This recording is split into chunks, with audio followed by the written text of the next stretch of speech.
저의 중학교 때 기억을 하나 나누겠습니다. 국어 시간에 이제 잘 아시는 문학가 황순원의 소나기라는 작품을 공부할 차례였습니다. 갑자기 국어 선생님께서 저를 지목하셨습니다. 일어나서 이 소나기의 줄거리를 한번 말해보라고 하십니다. 자, 그런데 다행히 제가 이 소나기의 줄거리를 술술술 얘기를 할 수가 있었습니다. 왜 그러냐면 그날따라 제가 새벽에 일어나서 딱히 소나기를 할 차례라는 이런 생각은 없었던 것 같은데 소나기를 이렇게 읽어봤습니다. 그래서 얘기하라는 시간에 조금 상세하게 술술술 얘기할 수가 있었습니다. 그래서 지금도 한번 생각을 해봅니다. 그때 왜 그렇게 새벽에 일어났으며 왜 소나기를 읽었으며 선생님은 왜 저를 일으켜 세워서 시키셨으며 이 모든 것들이 하나님께서 은혜를 주시지 않으면 일어나는 일이 아니라는 생각을 하면서 선생님께서 조금 저를 좋게 생각하시고 또 제가 그렇게 함으로써 자신감을 가지게 하셔서 이렇게 어린 시절을 잘 건강하게 지내갈 수 있도록 하신 것이 하나님 크신 은혜라는 생각을 해봤습니다. 자, 그런데 황순원이라는 이 작가는 카인의 후예라는 작품으로도 유명한 분입니다. 자, 가인이라는 이 인물은 누굽니까? 그는 아담의 아들로서 그가 했던 일은 농부의 일이었습니다. 그리고 동생 아벨은 목동이었습니다. 그리고 이 가인이라는 인물은 신실한 인물이 아니었습니다. 자신의 제사가 연락되지 못하자 그는 분노했습니다. 반대로 그의 제사를 연락받은 동생 아벨을 증오하게 됐습니다. 그리고 그는 그 증오를 끝내 다스리지를 못했습니다. 기어이 이 가인은 동생 아벨을 살해한 인류 최초의 살인자가 되고 말았습니다. 카인의 후예라고 하는 이 작품에 가인이 직접 등장하지는 않습니다. 그 대신 가인 같은 사람들이 여러 사람 등장합니다. 본래 선량하기 그지없던 사람들이 자꾸만 가인으로 변해갑니다. 주인공 중에 박훈이라는 사람이 있습니다. 이 인물은 대대로 내려오는 이 평안남도 한 지주 가문의 아들이었습니다. 그는 야학 교사로 봉사하고 있었던 아주 선량한 인물이었습니다. 그런데 자기 집안의 이 토지 관리인이었던 도섭이라고 하는 영감이 공산당의 농민위원장이 됩니다. 그리고 마을에 있었던 모든 지주들을 숙청하기 시작합니다. 박훈이라고 하는 이 주인공은 죽음의 위기에 몰리는 극한 상황을 맞습니다. 그는 분노 속에서 이 비극을 끝내기 위해서 도섭 영감을 죽이려는 계획을 세우고 실행합니다. 이 도섭 영감이라는 인물도 본래는 선량하고 충직한 이 가문의 토지 관리인이었습니다. 그렇지만 그의 본능 안에 있었던 이 욕심이 깨어나고 그래서 살인에 지배당한 사람이 되고 마는 이런 결과를 낳았습니다. 자, 우리가 잘 아시는 성경 요한복음 3장 3절을 보면 예수님께서는 말씀하십니다. 진실로 진실로 내게 이르노니 사람이 거듭나지 아니하면 하나님의 나라를 볼 수 없느니라 말씀하십니다. 인간의 본성은 거듭나지 않으면 지옥을 살 수밖에 없다는 말씀입니다. 우리 인간이란 가만히 있으면 본능과 욕심에 지배당할 수밖에 없습니다. 기어이 분노와 살인에 지배당하는 가인의 후예로 살 수밖에 없는 것을 느낍니다. 오직 우리가 이 거듭나는 길 외에는 하나님 나라의 백성으로 천국 백성으로 살 수 없다는 것을 꼭 기억하시기 바랍니다. 오늘 본문을 보면은 이제 예수님께서는 최초의 크리스찬들이 될 자기의 제자들에게 오직 한 가지 명령만을 남기고 승천하신 것을 봅니다. 자, 우리가 이렇게 여러 시간 신앙생활을 하고 이렇게 두꺼운 신구약 성경을 보고 있습니다마는 주님께서 정작 중요한 때에 남기신 한 가지 명령은 바로 오늘 읽은 본문의 내용이었습니다. 그것은 무엇입니까? 모든 민족을 제자로 삼아서 아버지와 아들과 성령의 이름으로 세례를 주라, 이런 명령입니다. 자, 이 명령의 내용은 무엇입니까? 그것은 바로 이 천하 만민을 일깨워서 그들의 심령이 거듭난 자가 되는 이 복음을 전하라는 명령입니다. 그들의 영혼이 새로워진 자가 되어서 그들이 살아가는 인생이 천국을 살아가라고 가게 하라는 명령이었습니다. 그러므로 성도 여러분, 우리 모든 신자들은 성부와 성자와 성령의 이름, 즉 성삼위의 이름으로 세례를 받음으로써 비로소 참된 신자가 된다는 것을 꼭 기억하시기 바랍니다. 온 세상 앞에서 공인된 신자가 되는 겁니다. 공적으로 사람들 앞에서도 내가 신자인 것을 나타내는 의식이 세례입니다. 이것이 바로 세례의 의미입니다. 이제는 내가 거듭난 자로서 살아가겠습니다 하는 발표요, 천국 백성으로 살아가겠다는 다짐을 하는 시간입니다. 이것을 온 교우들 앞에서, 만인들 앞에서 합니다. 전통적으로 교회는 만 15세가 되면 인간이 자기 스스로 자신의 신앙을 공적으로 고백할 수 있는 나이라고 판단을 했습니다. 그래서 스스로의 신앙으로 입교를 하거나 세례를 받는 나이가 만 15세입니다. 자, 그런가 하면은 교회에는 유아 세례라는 것이 있습니다. 그것은 구약시대에 난지 8일 만에 할례를 받아서 하나님의 백성인 것을 이제 인을 치는, 도장을 찍는 것과 같은 그런 의식이 할례였습니다. 우리 주님께서도 할례를 받으신 것이 성경에 기록되어 있죠. 그러면 입교라고 하는 것은 무엇입니까? 교회의 규칙에 의해서 만 2세 이전에 부모의 신앙 고백에 의해서 유아 세례를 받았던 사람이 이제 만 15세가 되어서 자신의 세례를 스스로 확인하는 예식이 바로 입교입니다. 그래서 영어로 보니까 확인한다는 말, confirmation이라는 말을 썼습니다. 가톨릭에서는 이것을 한자로 견신예라고 합니다. 견이라는 말을 찾아보니까 이 말은 굳을 견자로 되어 있습니다. 신앙을 굳게 한다는 예식인 것을 알 수 있습니다. 다른 말로는 견진성사라고 합니다. 견은 굳게 한다는 뜻이고 진은 알린다는 뜻입니다. 자기의 신앙을 이제 확인해서 천하만방에 알린다는 뜻입니다. 랄프 윈터라고 하는 선교 신학자가 있습니다. 그분은 이 세례에 대해서 좀 특이한 말을 한 것이 있어서 그것을 나누겠습니다. 그분은 주장하기를 세례식을 할 때 물로 할 것이 아니다, 관을 가져다 놓고 하는 것이 좋겠다, 이런 말을 했습니다. 자, 사람이 죽으면 이제 들어가는 관이 있지 않습니까? 이 관을 사용해서 세례를 주는 것이 좋겠다 말합니다. 그래서 세례를 받을 사람을 나오게 해서 관 속에 들어가게 하는 것입니다. 그리고 이제 문을 닫습니다. 그리고 나서 이제 선포합니다. 성삼위의 이름으로 세례를 주노라 선포합니다. 그러면 이제 비로소 문을 열어줍니다. 그러면 이제 그 사람이 나옵니다. 자, 여러분, 만일 이렇게 우리가 세례를 준다면 이것은 무슨 의미겠습니까? 그것은 그의 옛사람이 죽었다는 의미를 분명히 하자는 의미입니다. 당신은 이제 거듭난 사람이다. 당신의 옛사람은 죽었으니 이제 새 사람으로 살아가라는 의미를 뚜렷하게 하자는 겁니다. 오늘 우리가 조금 전에 읽으신 교동문은 로마서 6장의 내용이었습니다. 로마서 6장 3절과 4절을 읽어드리겠습니다. 무릇 그리스도 예수와 합하여 세례를 받은 우리는 그의 죽으심과 합하여 세례를 받은 줄을 알지 못하느냐? 그러므로 우리가 그의 죽으심과 합하여 세례를 받음으로 그와 함께 장사되었나니 이는 아버지의 영광으로 말미암아 그리스도를 죽은 자 가운데서 살리심과 같이 우리로 또한 새 생명 가운데서 행하게 하려 함이라 사도 바울은 말합니다. 성도 여러분, 지금 이 자리에는 대부분 세례를 받으신 분들이 앉아 계십니다. 그리고 장차 이제 공적으로 세례를 받으실 분들도 계십니다.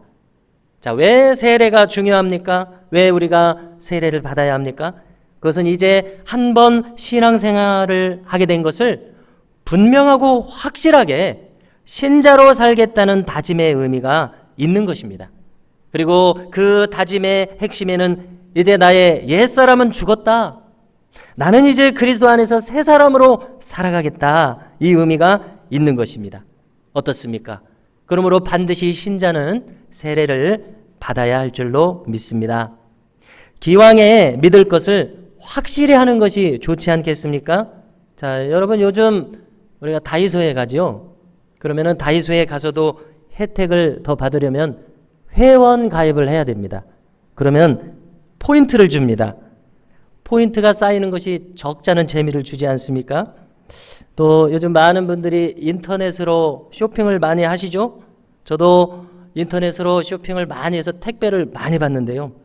거의 다 옥션이라는 곳에서 쇼핑을 합니다. 자, 그런데 항상 새로운 흐름이 생기더라고요.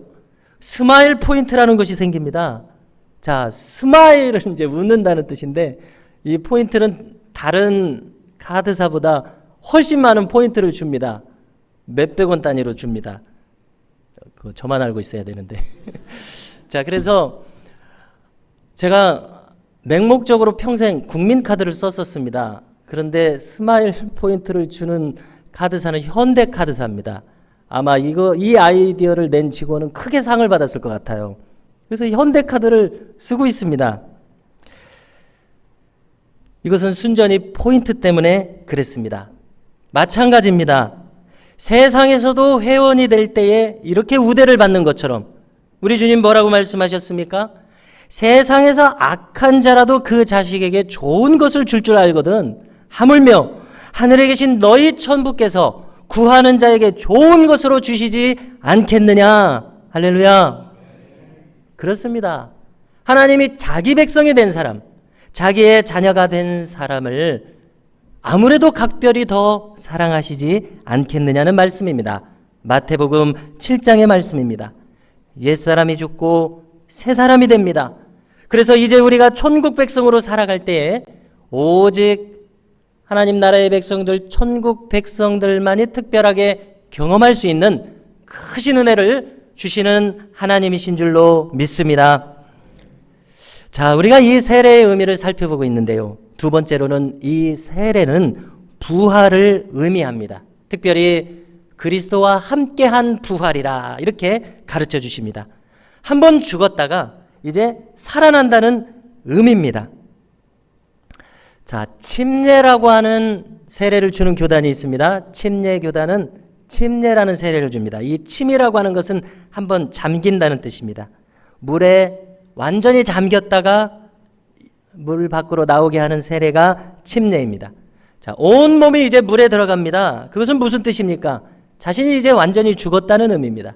그리고 물 밖으로 나오는 것은 무엇입니까? 죽은 것으로 끝나는 것이 아니죠. 이제 옛사람은 죽었는데 물 밖으로 나오는 것은 새 사람이 되어서 다시 태어났다는 의미입니다. 다시 살아났다는 부활의 의미입니다. 그래서 어떤 분들은 말합니다. 예수님께서 요단강에서 세례를 받으실 때 세례 요한이 예수님께서 이제 물에 푹 잠겼다가 일어나는 침례를 받으셨을 것이다. 이렇게 말하기도 합니다. 이어지는 로마서 6장 5절에서 말씀합니다. 읽어드립니다. 만일 우리가 그의 죽으심과 같은 모양으로 연합한 자가 되었으면 또한 그의 부활과 같은 모양으로 연합한 자도 되리라. 아멘. 여러분, 우리가 세례를 받음으로써 그리스도와 연합한 자가 된 것을 설명했습니다. 특별히 연합해서 부활한 자가 되었다고 말씀한 것을 주목하시기 바랍니다. 같은 내용에서 이어지는 이 로마서 6장 9절에서도 말씀합니다. 읽어드리면 그리스도께서 죽은 자 가운데서 살아나셨음에 다시 죽지 아니하시고 사망이 다시 그를 주장하지 못할 줄을 알미로라. 이렇게 말합니다. 여러분, 그러므로 세례를 받은 자가 세례식과 함께 자기는 지금 무엇을 선포하고 있습니까? 사망이 다시 나를 주장하지 못하리라. 이것을 선포하고 있는 것을 아시기 바랍니다. 세례식과 함께 사망이 나를 주장하지 못하리라. 자, 따라서 한번 해주시겠습니까? 사망이 다시 나를 주장하지 못하리라. 왜 그렇습니까? 영원하신 그리스도와 연합해서 부활했기 때문입니다. 자, 그러면 우리는 이제 질문하게 됩니다. 아니, 그런데 저는 여전히 불완전한 자입니다. 여전히 저의 본성에 악이 있습니다. 제가 이렇게 주체할 수가 없고 다스릴 수가 없고 또 다스려지지 않는 악이 제 안에 존재하는데 이것은 무엇입니까? 어떻게 사망이 나를 다시 주장하지 않는다고 말할 수가 있습니까? 여러분, 만약 우리가 이렇게 질문한다면 이것은 정당한 질문입니다. 자, 그런데 이 질문 속에서 우리가 한 가지 놓치고 있는 것이 있습니다. 그것은 무엇입니까? 방금 말씀하신 데서 알 수 있습니다. 당신이 세례를 통해서 그리스도와 함께 연합한 자가 되었다는 것을 우리가 놓치고 있습니다. 그것이 아직 우리에게 선명하게 각인되어 있지 않습니다. 자, 무슨 말씀입니까? 언제나 우리가 이 땅에서 발을 디디고 살아가고 있는 한 우리에게 허락하신 이 구원이라고 하는 것은 어떤 성격을 가진 것인가? 우리는 이미 주님을 영접할 때, 내 마음을 드릴 때 구원을 받습니다. 그러나 아직 그 구원이 완성되지 않았다는 현실에 놓인다는 점입니다. 여러분, 우리의 구원이 우리의 마음을 드리고 주님을 영접함으로써 이미 이루어졌습니다. 그렇지만 아담이 타락한 이후에 인간의 본성은 원죄에 깊이 오염되어 있습니다. 우리는 끊임없이 고쳐져야 되고 회복되어져야 하는 그 과정이 남겨져 있습니다. 그래서 우리는 성화되어 간다라고 말하지 않습니까? 왜 그렇습니까? 아직 완성되지 않았기 때문에 그렇습니다. 자, 그런데 우리가 반드시 기억할 것은 이것입니다. 바로 이 죽음이라고 하는 개인적인 종말이 되었던, 주님이 다시 오시는 이 재림이라고 하는 우주적인 종말이 되었던 우리의 구원이 기어이 완성되는 그 날이 준비되어 있다는 사실입니다. 그리고 저 영원한 하나님의 나라 복락원에 이르는 날 우리의 본성도 주님처럼 영화롭게 될 그 날이 우리에게 놓여져 있다는 것을 꼭 기억하시기 바랍니다. 사도 바울은 말합니다. 티나 주름 잡힌 것이나 이런 것들이 없이 거룩하고 흠이 없게 하시는 그날을 맞게 하실 것이라 말합니다. 에베소서 5장 27절입니다. 자, 여러분 한번 꼭 생각해 보십시오. 새롭게 거듭난 사람, 그런데 그 사람이 점차 성화되어서 마침내 그날 영화롭게 되는 영혼이 될 것을 상상해 보십시오. 생각만 해도 우리 가운데 소망을 주지 않습니까? 얼마나 우리가 이 땅에서 살아가면서 이 세상에서 발을 디디고 살아가면서 시달립니까? 타인에 의해서 시달리기도 하고 환경에 의해서 시달립니다. 그리고 무엇보다도 스스로 죄된 본성과 어리석음에 의해서 시달립니다. 그러나 우리가 꼭 이 시간 기억할 수 있기를 바랍니다. 우리가 주님과 연합해서 이제 사망이 다시 나를 주장하지 못한다는 것은 무슨 의미입니까? 영원하신 주님과 연합하여서 영화롭게 될 미래가 예비되어 있다는 말씀 때문입니다. 이것이 우리에게 얼마나 복음입니까? 이 복음을 꼭 붙드실 수 있기를 바랍니다. 세 번째로 우리가 세례의 의미를 생각하면서 꼭 기억해야 될 것이 있습니다. 그것은 바로 세례는 우리의 믿음으로서 지키고 간직해야 한다는 사실입니다. 관련된 로마서 6장 이어지는 구절을 읽어드리고자 합니다. 6장 11절은 이렇게 기록합니다. 이와 같이 너희도 너희 자신을 죄에 대하여는 죽은 자요 그리스도 예수 안에서 하나님께 대하여는 살아있는 자로 여길지어다 말씀합니다. 살아있는 자로 여길지어다 말씀합니다. 자, 여기서 여길지어다 이 말을 주목하려고 합니다. 왜 이렇게 말합니까? 우리가 날마다 살아가면서 사망을 경험하기 때문에 그렇습니다. 날마다 음침한 골짜기처럼 죄악의 어두운 모습이 우리에게로 다가옵니다. 그것은 무엇 때문입니까? 우리의 연약한 본성 때문입니다. 아직 우리가 성화되어 가고 있는 중인 연고입니다. 아직 영화롭게 되는 이 부활 승리의 최종 단계가 오지 않았기 때문입니다. 그러므로 사도 바울의 이 말씀은 무슨 뜻입니까? 우리가 믿음을 가지고 뭐라고 말씀하셨습니까? 하나님께 대하여는 살아있는 자로 여길지어다. 그러므로 사도 바울은 우리가 이 믿음을 가지고 영광스럽게 될 그 날을 바라보라는 말씀인 것을 기억하십시오. 아직 나는 연약한 자다. 나는 아직 연단받고 훈련받고 있는 중이다. 그러나 이렇게 점점 성화되어서 그리스도와 같이 연합해서 영화로운 자가 될 것이다. 그러므로 여기에서 무너질 수 없고 넘어져서 주저앉아 있을 수 없다. 이렇게 생각하라는 말씀입니다. 다시 읽어드립니다. 이와 같이 너희도 너희 자신을 죄에 대하여는 죽은 자요 그리스도 예수 안에서 하나님께 대하여는 살아있는 자로 여길지어다 말씀합니다. 꼭 기억하시기 바랍니다.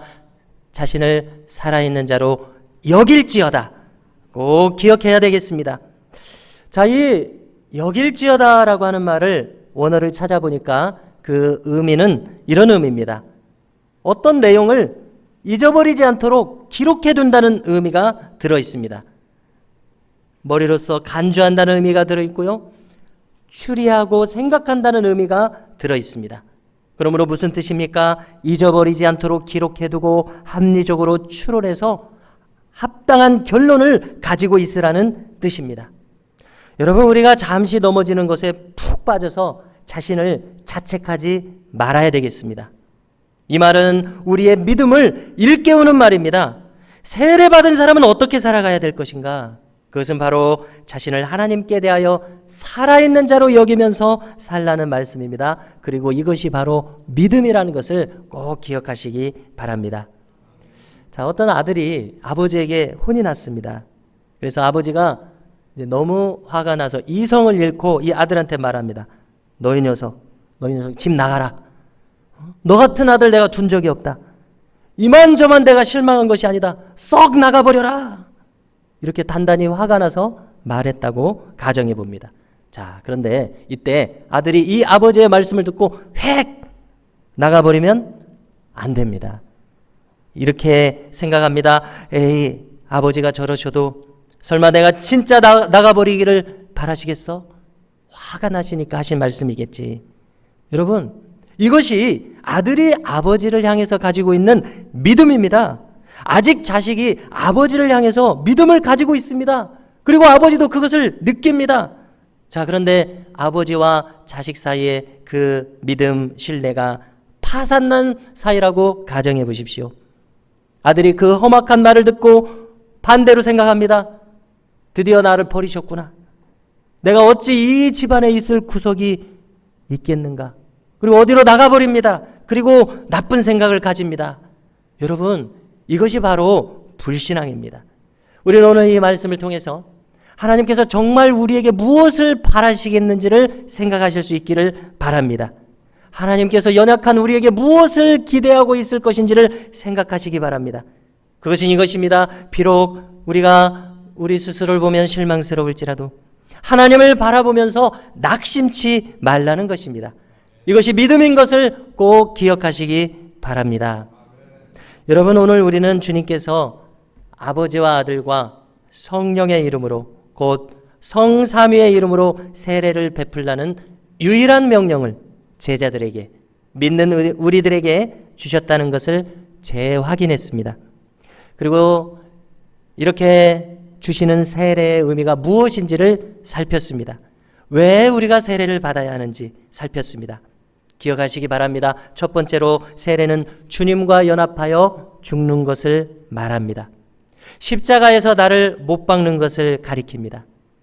어떤 사람이 물에 잠기듯이 혹은 관 속에 들어가듯이 나의 옛 사람이 죽는 것을 뜻함을 기억하시기 바랍니다. 둘째로 세례는 주님과 연합해서 살아나는 것입니다. 영원한 부활의 생명으로 거듭나는 것을 가리킵니다.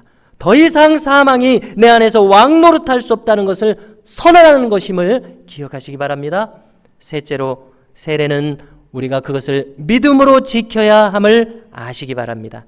하나님을 향하여 살아있는 자로 여길지어다 말씀합니다. 이렇게 생각하는 것이 믿음인 것을 꼭 잊지 마시기 바랍니다.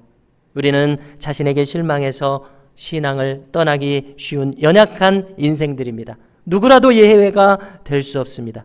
그러나 이 모든 어려움을 극복해 나갔을 때 영화롭게 될 그날이 나를 기다리고 있다는 이 믿음을 놓치지 말아야 합니다. 이와 같이 세례를 통해서 얻게 되는 십자가의 신앙, 그리고 부활 신앙으로 승리하는 저와 여러분들이 되실 수 있기를 주님의 이름으로 축원합니다.